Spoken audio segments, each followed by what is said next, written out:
Welcome to the Blending Worlds podcast, where identity and psychology meet across cultures. Tune into a new podcast every week.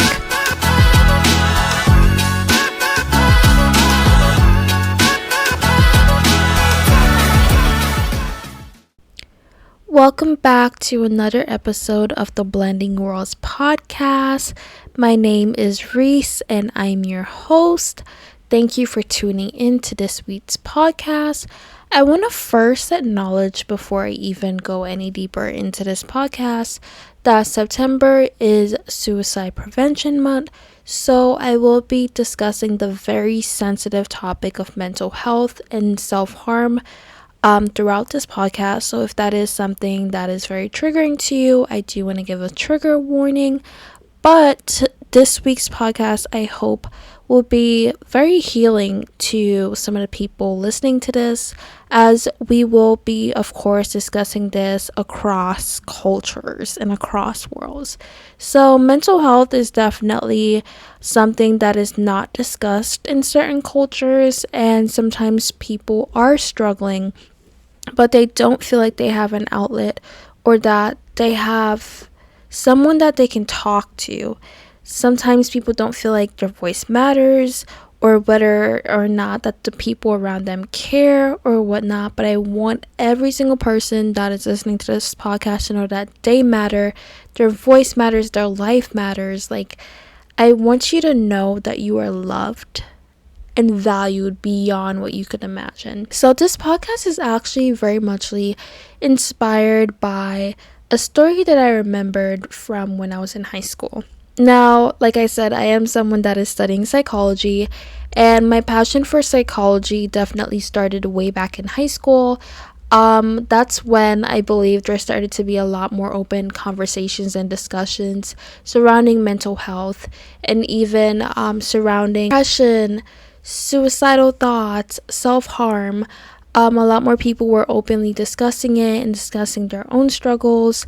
And I personally had to talk to a few close friends and close family members that were struggling with mental health, and I had the ability to speak life into them.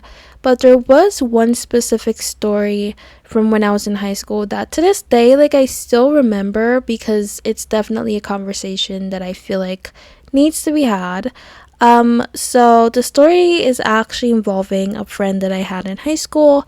Now, this friend was from a Caribbean background. Her family was Haitian, and she shared with me a story about her younger sibling. Now, her younger sibling was struggling mentally. He went to the doctor, and the doctor asked if he was struggling with depression, suicidal thoughts, the typical questions screening your mental health. And even though he was severely struggling, he answered no to each and every one of them. And I remember I was having this conversation with a friend, because she was basically saying that in her household, and often even just in general in her culture, mental health was something that was not often discussed, even if someone was struggling behind the scenes. She said that often the conversation / mindset was that you have shelter, you have food, and you have every other physical necessity that you could possibly need. So there's no reason for you to be depressed. There's no reason for you to be struggling with anxiety.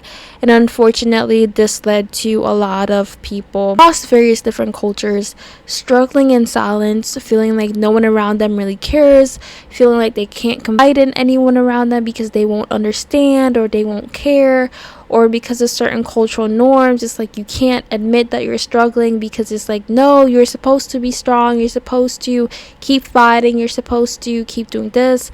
But I want each and every person listening to this to know that if you are someone that is struggling mentally, that it doesn't mean that you're weak, and asking for help does not mean that you're weak. It means that you're willing to be vulnerable enough to acknowledge that you need someone else to be beside you, someone else to speak life into you. It simply means that you're human. Now, this actually led to me having, like I said, in high school, a lot more conversations with various peers that were from immigrant backgrounds surrounding the conversation of mental health. And unfortunately, a lot of the stories that I did hear basically involved the same thing. Mental health just wasn't something that was discussed in their households. So even if they were struggling, they were unfortunately struggling in silence. Now, I did want to dig a bit into the psychological aspect of this and how mental health is perceived in collectivist versus individualistic cultures.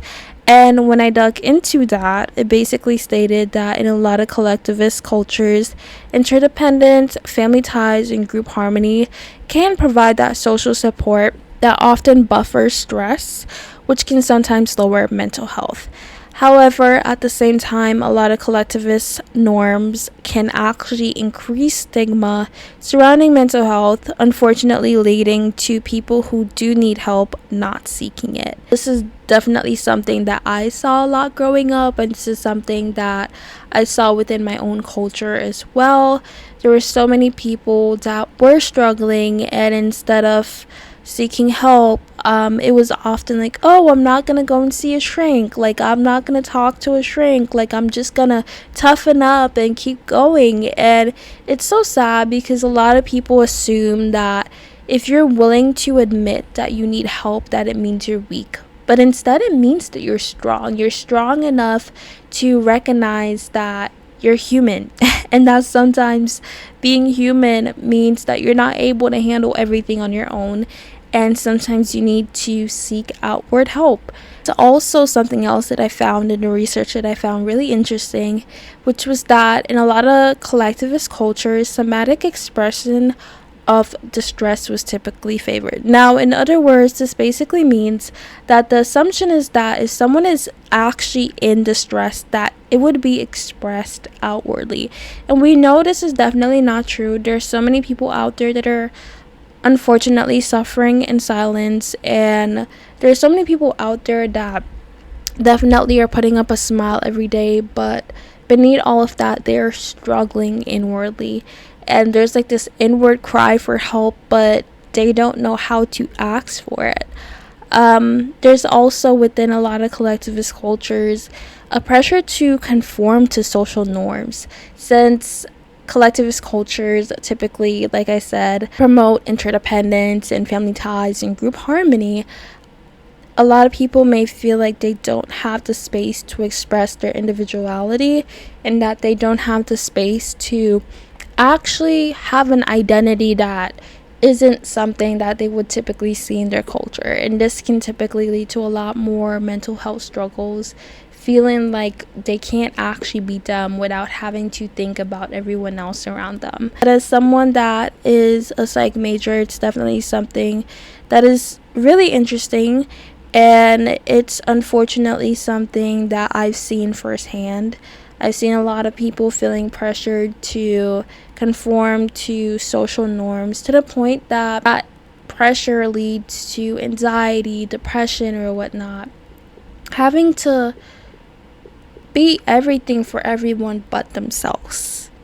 Now, the research actually shows that in comparison, in individualistic cultures in which independence and self-reliance is promoted a lot more, you can see an increase in self-esteem and self-autonomy. However, research has also found an increase in loneliness and weaker communal support and greater self-focus regulation factors, which are linked with depression and anxiety. This is really interesting because I actually got asked earlier this year whether or not I think individualistic cultures are better than collectivist cultures. And I thought it was it was a question that definitely caught me off guard. But as someone that has had the experience of experiencing both, not just within my own culture, but also abroad while traveling, I literally said that I feel like both cultures are necessary. And I think for every country out there that has different economic situations that they're experiencing,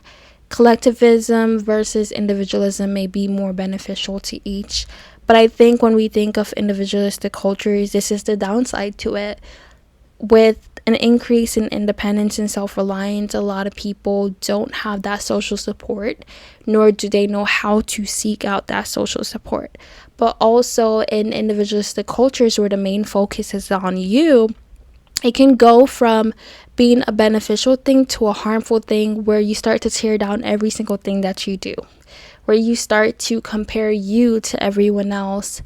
And it's something that I've seen firsthand as well. But of course, these research findings are not 100% absolute. These patterns definitely differ by region of origin, socioeconomic class, age, and other various factors. But I did want to share these findings because I'm sure that there are people out there that can relate to at least one thing that was mentioned in this podcast. But since it is Suicide Prevention Month, I wanted to go into potential warning signs, coping strategies, and to just discuss the topic of self-harm. Now, I do want to say to anyone out there, please check in on your loved ones. I know so many people think just because someone has an happy-go-lucky, very joyful outward appearance that means that everything is going well with them. But sometimes it really is a mask for what's happening deeper down inwardly. So I do want to discuss some potential warning signs. Some potential warning signs would be small changes in behavior, withdrawal from others, or even a shift in potential language.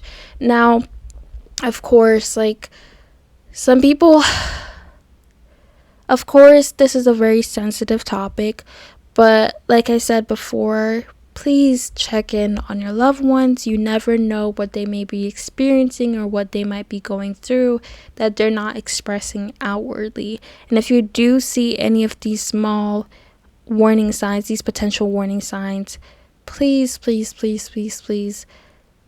encourage your loved one or your friend or whoever it may be to seek help. Let them know that you're there for them, that you're a listening ear, and that you're a shoulder to lean on.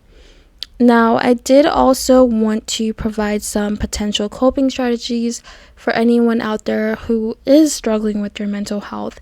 Now, the first thing that I 100% recommend is therapy. And I will say this as someone that has actually experienced therapy.